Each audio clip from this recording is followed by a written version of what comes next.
Oui, donc, comme Elia t'a dit, au niveau de l'UTS, du GTG, nous engageons c'est de lutte, pour nous savoir nous au combat. Nous avons plusieurs fronts de lutte. Le front juridique et judiciaire, c'est également front. Et donc, c'est comme ça, devant le Conseil Prud'homme, nous avons des dizaines de dossiers qui sont engagés. D'abord, il y a aussi plusieurs motifs. Il y en a rappelé que les dispositions du 5 août 2021 sont dispositions tout à fait particulières, inédites, puisqu'ils contreviennent à la disposition du Code du travail, c'est-à-dire des sanctions disciplinaires. Ce qu'on a rappelé qu'ils ont sanctionné par le fait même qu'ils n'ont pas fourni au travail, refus de fournir au travail, et deuxièmement, ils n'ont pas payé. Alors qu'ils n'ont pas fait pour faute. En tout cas, ça, ils ont fait refus de vaccination là, obligatoire là, ça n'a pas en faute. Ils ont dit à pas en faute. Sont mesures de police interne qui permettent d'interdire au monde de travail s'il n'est pas vacciné. Et donc ça veut dire qu'il y a un monde qui est sanctionné par le salaire ailleurs, ou non fournisseur de travail, et pas même peut défendre qui devons conseiller de discipline parce qu'il n'y a pas en faute. Donc, le premier argument, nous, c'est de dire effectivement qu'il s'agit, encore une fois, d'une sanction disciplinaire, qui est supposée, bien évidemment, en consultation à les instances, mais également en consultation entre les salariés là, et bien évidemment, capacité pour les salariés de défendre devant un conseil de discipline. Là, ça n'a pas fait. Ça n'a pas fait du tout. Dans le secteur privé là, mais également dans le secteur public là, puisqu'il a aussi rappelé que le statut général des fonctionnaires, le statut général des fonctionnaires, il y a prévoir, s'agissant donc suspension limitée à 4 mois, et pendant durée à la suspension là, les salaires maintenus. Mais comme je dis, il n'y a pas de suspension, c'est une suspension qui est particulière, qui est inédite, et on peut suspendre pour sans salaire à durée indéterminée. Donc, le premier argument, nous, ça c'est dénoncer, caractère unique, caractère totalement illégal en telle disposition. Deuxième argument, nous, qui concerne également la liberté du choix. La liberté du choix concernant la vaccination obligatoire. Et nous avons dit, nous, dans cette situation-là, on vaccin, un traitement particulier qui est mis sur le marché dans les provisoires. Et c'est aussi motif là, ça, qu'il y a sanctionné nous, alors que, bien évidemment, nous n'avons pas certain. Nous devons également décider de ce qu'il fait de corail, mais également qu'il doit également de refuser, encore une fois, une obligation qui n'est pas définitive. Le troisième argument qu'on peut avancer, bien évidemment, c'est le fait qu'on a rappelé qu'à dans cette disposition-là, il faut qu'il voir premièrement qu'il y a consulté les instances, qu'il y a consulté les salariés là, qu'il y a proposé différentes mesures avant la suspension, ça n'a pas fait non plus. Et donc, c'est ces trois situations-là que nous intervenons pour le Conseil de prud'homme, sans compter d'autres que bien évidemment nous pouvons déployer aujourd'hui là, parce que vous savez que nous avons contentieux des employeurs et nous ne pouvons pas déployer tout argument à nous généralement. S'agissant du secteur public, nous déposons une série de dossiers qui concernent le CHBT, le PSM, mais également le capacité de l'opération, puisque dans près de 200 dossiers. Nous arrivons à attraper gain cause à une quinzaine de dossiers de maîtrise. Là, bien évidemment, il y a des suspendus des gens qui étaient en congé de maladie, des gens qui étaient en formation, des gens qui étaient en longue maladie, des gens qui étaient en grève. Et donc, toutes ces dispositions-là, toutes ces décisions-là, annulées par le tribunal administratif, suspendues dans le premier temps en référé devant le tribunal administratif. Et nous avons une procédure également au fond pour justement obtenir l'annulation à ces décisions de suspension-là, qui de toute façon qui fait jurisprudence, s'agissant de toute une série de camarades. Par contre, même le tribunal là, il peut suspendre, il peut annuler une décision pour les gens qui étaient en maladie ou bien qui étaient en congé. Okay? Mais pour d'autres, pour des raisons tout à fait particulières que nous ne pouvons pas comprendre, nous ne pas accepter ni suspension ni annulation. Donc nous on appelle, la plupart de ceux-là, devant le cours d'appel, chambre d'appel à Bordeaux, et donc les procédures qu'on a engagées là aussi. Une situation tout à fait particulière, quand on vient insister assis, c'est cette situation à CHU. Depuis le départ, on nous dit que pour mon CHU pas suspendu. Puisque pour mon pas recevoir l'aide de suspension, notification l'aide de suspension, et bien évidemment, les suspensions que nous finissons pas attraper,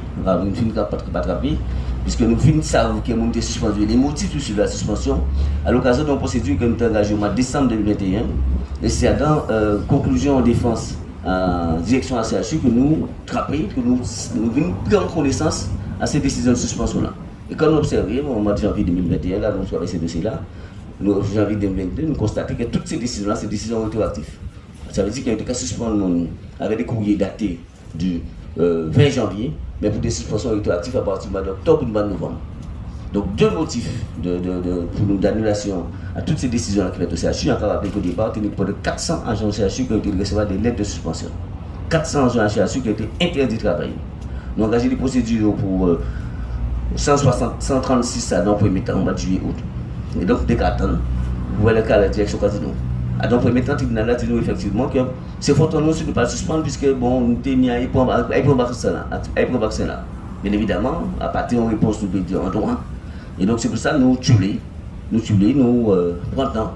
Nous regardons qui genre les décisions de justice qui tombent, qui devant le tribunal administratif, qui devant le Conseil d'État, dans tous les dossiers qui sont faits en France, et nous observons effectivement que de plus en plus, les juges commencent à dégeler, commencent à prendre responsabilité à eux. Et donc c'est pour ça que nous avons engagé avec une procédure qui a débuté demain matin à 10h, votre tribunal administratif, et votre de ce type. De ce type, mon agent, qui a notifié décision, mais décisions là sont décisions également rétroactives, puisque nous avons une décision au mois de juin 2022 pour suspension datée de janvier 2022. Autrement dit, il n'y a pas de décision là, ça, parce que de réclamer, les 200 agents de statut réclamaient la direction des informations à cette situation administrative. Et c'est comme ça, la direction voyait finalement des décisions de suspension, mais toutes ces décisions sont là, signées entre le mois de mai et le mois de juin, pour des suspensions qui défait à partir du mois de décembre ou janvier. Donc, le droit administratif, c'est des dossiers qui disent des situations qui sont totalement illégales. Parce que, bon, bien évidemment, en suspension, surtout que là, il a fait grief en agent, il ne peut pas n'importe territoire actif. Deuxièmement, il va mettre les salariés dans une situation très grave en matière de situation personnelle. Et donc, c'est là ça que nous allons défendre demain avec nous, le tribunal administratif Bastet. Et nous avons pensé effectivement que, par les bonnes raisons, que le tribunal n'a pas nous gagner cause à ces dossiers-là, parce qu'encore une fois, c'est une évidence, d'une part, en décision PEPA, surtout les cas fait grief rétroactif, mais deuxièmement, pour les 400 agents du CHU qui reçoivent des de suspension, ils ne peuvent pas être suspendus, interdits de travail, sans notification à la décision.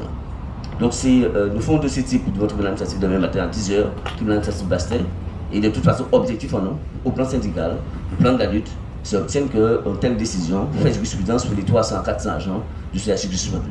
Donc, autrement dit, on a donc une procédure de lutte, mais également nous allons confirmer l'engagement de lutte à nous par des procédures en justice, puisque là aussi, pour nous, quelques avantages en droit que nous pouvons attraper, et ces avantages en droit là, ça, que nous allons faire triompher très certainement dans les jours qui vont venir.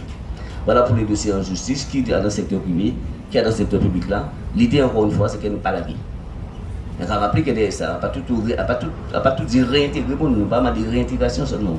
Réintégration, paiement et indemnisation pour tout préjudice que nous subissons. C'est pour ça, donc, depuis le mois d'avril, Maître Zéné Avocat, nous voyons pour y la direction, mais dit comme ça que ces décisions-là sont nulles, nulles de loi, nulles de fait. Donc, par conséquent, non seulement il faut réintégrer les salariés, payer et demander pour chaque salarié suspendu une indemnité de 50 000 € par tête, par agent suspendu. Et donc, on va tout comprendre, nous allons comprendre que nous avons une situation, c'est la panique à bord. Okay? C'est vraiment la panique à bord. Et nous bien dit également, là aussi, nous avons utilisé tous les moyens de lutte. Là aussi, sont moyens de lutte. C'est pour ça que nous avons dit que bon directeur pays entre CHU, on a bien dit, bon directeur pays entre CHU, nouveau pays entre CHU, pour la ça pas réglé. Parce que nous avons une aberration, une absurdité. Nous voyons ça au niveau médical, au niveau scientifique qui a fait. Mais également nos profitations, nos malpropretés en droit du travail, en droit administratif qui est en train de faire au CHU La Pointe, qui n'est pas admissible. Donc si vous avez un directeur dans le CHU La Pointe, pour tout bordel que vous gagnez à régler, pour la prise en charge du malade, la qualité de soins, la qualité de vie au travail, les organisations du travail, bordel là, c'est ce qu'on a traité, mais on a traité singulièrement également, bordel que côté l'on mettait avec l'ancienne direction. Et c'est pour ça que nous avons bien dit que côté l'on parti, Zolési qui suivent, qu'on nous voit le PSM directeur capati, Manvillem Bastet directeur capati aussi. Donc nous commençons à ôter tout cadre de direction qui fait le bordel. Donc pour le monde qui rentre nouveau pour l'hôpital, tout le temps nous qui dehors. Ça c'est clair. Et ça c'est parfait. C'est tout. Merci en pile. Ok. Merci Gabi.